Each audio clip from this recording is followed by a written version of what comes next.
नमस्कार, मैं हूं अंकुर और आप देख रहे हैं सत्य हिंदी। अब देख लेते हैं अब तक की खबर। नोएडा की सोसाइटी में महिला से गाली गलौज और धमकी देने के मामले में अब कथित बीजेपी नेता श्रीकांत त्यागी पूरी तरह घिर गए हैं। बड़े दबाव के बाद फ्लैट में किए गए अवैध निर्माण को हटा दिया गया है। सोसाइटी में त्यागी के अवैध निर्माण पर एक्शन के लिए बुलडोजर से कार्रवाई की गई। हालांकि बढ़ते दबाव के बाद भी श्रीकांत त्यागी को पुलिस नहीं पकड़ पाई है, वो अभी तक फरार है। इससे पहले पुलिस ने त्यागी के उन समर्थकों को हिरासत में लिया जिन्होंने सोसाइटी में जाकर हंगामा किया था। इस हंगामे के बाद बीजेपी सांसद महेश शर्मा का एक वीडियो भी वायरल हुआ जिसमें वो कह रहे हैं कि हमें शर्मिंदगी महसूस हो रही है, ये कहते हुए यहाँ हमारी सरकार है, पता करिए कि 15 लड़के कैसे सोसाइटी में घुसे। बता दें, इस मामले के तूल पकड़ने के बाद योगी सरकार पर श्रीकांत त्यागी पर एक्शन का दबाव बढ़ गया था, लेकिन पुलिस के हाथ अभी भी खाली हैं। हालांकि लोगों के गुस्से को शांत करने के लिए फ्लैट के अवैध निर्माण को हटाने के लिए बुलडोजर भेजा गया। बता दें, बीजेपी कह चुकी है कि श्रीकांत त्यागी उनकी पार्टी का नेता नहीं है। हालांकि उसके ट्विटर हैंडल पर उसने खुद को बीजेपी किसान मोर्चा का सदस्य बताया और बीजेपी अध्यक्ष जेपी नड्डा से लेकर मुख्यमंत्री योगी आदित्यनाथ तक के साथ श्रीकांत त्यागी की तस्वीरें हैं। श्रीकांत त्यागी के यहाँ चले बुलडोजर को लेकर कांग्रेस नेता प्रियंका गांधी ने बीजेपी सरकार को घेरा है और बुलडोजर की कार्रवाई को दिखावा बताया है। प्रियंका गांधी ने नड्डा से लेकर केशव प्रसाद मौर्य, स्वतंत्र देव सिंह जैसे नेताओं के साथ श्रीकांत त्यागी की तस्वीरों को ट्वीट करते हुए कहा, क्या इतने सालों से भाजपा सरकार को नहीं पता था कि नोएडा के भाजपा नेता का निर्माण अवैध है? बुलडोजर कार्रवाई दिखावटी है। इन सवालों के जवाब से सरकार बच रही है। प्रियंका ने कहा कि एक महिला के साथ खुलेआम अभद्रता व 10 से 15 गुंडे भेजकर महिलाओं को धमकाने की हिम्मत उसे कौन दे रहा है? कौन है जो उसको बचाता रहा? किसके संरक्षण में उसका गुंडा राज और अवैध कारोबार फला फूला? श्रीकांत त्यागी की अभी तक गिरफ्तारी नहीं होने को लेकर शिवसेना की राज्यसभा सांसद प्रियंका चतुर्वेदी ने कहा कि वो पकड़ में इसलिए नहीं आया है क्योंकि वो बीजेपी से जुड़ा है, क्योंकि उसे संरक्षण मिला है। बीजेपी ऐसी आपराधिक गतिविधियों को समर्थन देती है।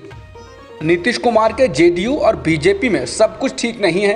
पहले तो नीतीश को रविवार को नरेंद्र मोदी की अध्यक्षता में नीति आयोग की बैठक में शामिल नहीं हुए और फिर देर शाम होते होते जेडीयू के राष्ट्रीय अध्यक्ष राजीव रंजन सिंह उर्फ ललन सिंह ने बीजेपी पर तीखा हमला किया। हाल के दिनों में नीतीश के खिलाफ 2 साजिशों का दावा करते हुए ललन सिंह ने कहा कि आने वाले चुनाव में दोनों पार्टियां एक साथ लड़ेंगी या नहीं, ये सवाल अनसुलझा है। उन्होंने कहा कि कौन जानता है कि कल क्या होगा, कल मेरे साथ कुछ भी हो सकता है। क्यों 2024-2029 के बारे में पूछें या बात करें। बिहार के सीएम के खिलाफ साजिश का दावा करते हुए ललन सिंह ने कहा कि हाल के दिनों में नीतीश कुमार के खिलाफ 2 साजिशें रची गईं।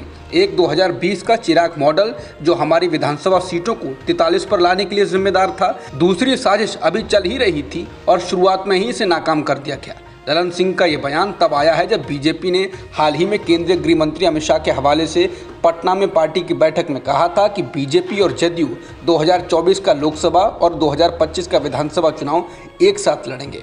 इसे भाजपा द्वारा नीतीश कुमार को एक इशारा देने के रूप में देखा गया था। हाल में जदयू और बीजेपी के बीच बढ़ा तनाव जदयू के पूर्व राष्ट्रीय अध्यक्ष आरसीपी सिंह पर बेहिसाब संपत्ति और अनियमितताओं के आरोपों से शुरू हुआ। जेडीयू ने शनिवार को आरसीपी सिंह को कारण बताओ नोटिस भेजा था, जिसमें उनके खिलाफ अकूत संपत्ति की शिकायत होने और इस पर जवाब देने के लिए कहा गया था। इसके बाद आरसीपी सिंह ने पार्टी से इस्तीफा दे दिया। आरसीपी सिंह ने कहा कि जेडीयू डूबता हुआ जहाज है, हमारे जितने साथी हैं वो जल्द ही कूद जाएंगे और जहाज जल्दी डूब जाएगा। बीजेपी के साथ मिलकर नीतीश कुमार की पार्टी को कमजोर करने का आरोप लगने के बाद चिराग पासवान ने कहा कि नीतीश कुमार को अपनी ही पार्टी के सदस्यों से ही डरना चाहिए। चिराग ने कहा कि जनता दल यूनाइटेड अब यूनाइटेड नहीं बटा हुआ है। उनके राष्ट्रीय अध्यक्ष ने मुख्यमंत्री नीतीश कुमार के खिलाफ किस तरह की भाषा का इस्तेमाल किया। मुख्यमंत्री को चिराग मॉडल से नहीं डरना चाहिए बल्कि अपनी पार्टी के सदस्यों से डरना चाहिए। चिराग ने कहा कि क्या उपेंद्र कुशवाहा चिराग मॉडल नहीं थे? वो क्या कर रहे थे चुनाव में? वो भी मुख्यमंत्री के खिलाफ बोल रहे थे। चिराग ने कहा कि नीतीश कुमार को बीजेपी से अलग होना है, इसलिए चिराग मॉडल का जिक्र किया जा रहा है। चिराग ने कहा कि मुख्यमंत्री की अंतरात्मा तब जागती है जब कुर्सी डोलती है। चिराग ने कहा कि नीतीश कुमार के पेट में दांत हैं, अपनी कुर्सी बचाने के लिए ये एक के बाद एक सियासी बद करते गए। महाराष्ट्र में चल रही सियासी उठापटक के बीच सुप्रीम कोर्ट से सोमवार को एकनाथ शिंदे गुट और उद्धव ठाकरे गुट के लिए कोई बड़ी खबर निकलकर सामने आ सकती है। सुप्रीम कोर्ट में बागी विधायकों की अयोग्यता की कार्यवाही से लेकर स्पीकर के चुनाव, पार्टी व्हिप को मान्यता देना, शिंदे सरकार का फ्लोर टेस्ट और एकनाथ शिंदे गुट की ओर से शिवसेना के चुनाव चिन्ह पर किसका हक है, इन मामलों में सुनवाई चल रही है। बीते गुरुवार को सुप्रीम कोर्ट ने कहा था कि सोमवार को अदालत ये फैसला करेगी कि इस मामले को 5 जजों की संवैधानिक पीठ को सौंपना चाहिए या नहीं। अदालत ने चुनाव आयोग से भी शिवसेना के चुनाव चिन्ह और पार्टी के बारे में फैसला नहीं करने के लिए कहा था। उपराष्ट्रपति वेंकैया नायडू की विदाई समारोह पर आज सदन में पीएम मोदी ने उनके योगदान को याद करते हुए भाषण दिया। प्रधानमंत्री मोदी ने कहा कि सदन की कई ऐतिहासिक बैठकें आपकी गरिमामयी उपस्थिति की साक्षी रही हैं। पीएम मोदी ने कहा कि अनेक बार आप कहते रहे कि मैं राजनीति से रिटायर हुआ हूं, परंतु सार्वजनिक जीवन से नहीं थका हूं। आपके अनुभवों का लाभ भविष्य में देश को मिलता रहेगा, हम जैसे अनेक सार्वजनिक जीवन के कार्यकर्ताओं को भी मिलता रहेगा। वेंकैया नायडू को संबोधित करते हुए उन्होंने कहा, आपके वन लाइनर विन लाइनर होते थे, आपका अभिव्यक्ति का अंदाज बेबाक है, आपके साथ काम करना सौभाग्य की बात है। इस दौरान पीएम मोदी ने मातृभाषा का भी जिक्र किया। पीएम मोदी ने कहा कि मैंने हमेशा सुना है कि आप मातृभाषा को लेकर बहुत ही संवेदनशील रहे हैं, लेकिन उस बात को कहने का आपका अंदाज भी खूब है जब आप कहते हैं कि मातृभाषा आंखों की रोशनी की तरह होती है और दूसरी भाषा चश्मे की तरह होती है। ऐसी भावना हृदय की गहराई से ही आती है। आपकी अध्यक्षता में सदन में हर भाषा को आगे बढ़ाने का काम किया गया। हर घर तिरंगा योजना को लेकर विवाद बढ़ता जा रहा है। रेलवे ने सरकारी तौर पर अपने कर्मचारियों को पत्र लिखकर कहा है कि रेलवे हर कर्मचारी को अपने घर पर फहराने के लिए झंडा देगी, लेकिन उसके बदले उनके वेतन से 38 रुपये काट लिए जाएंगे। रेलवे की तमाम यूनियनें इसका विरोध कर रही हैं। देश में करीब 10.5 लाख रेलकर्मी हैं। रेलवे कर्मियों को झंडा सप्लाई करने की जिम्मेदारी एक ही वेंडर को दी गई है।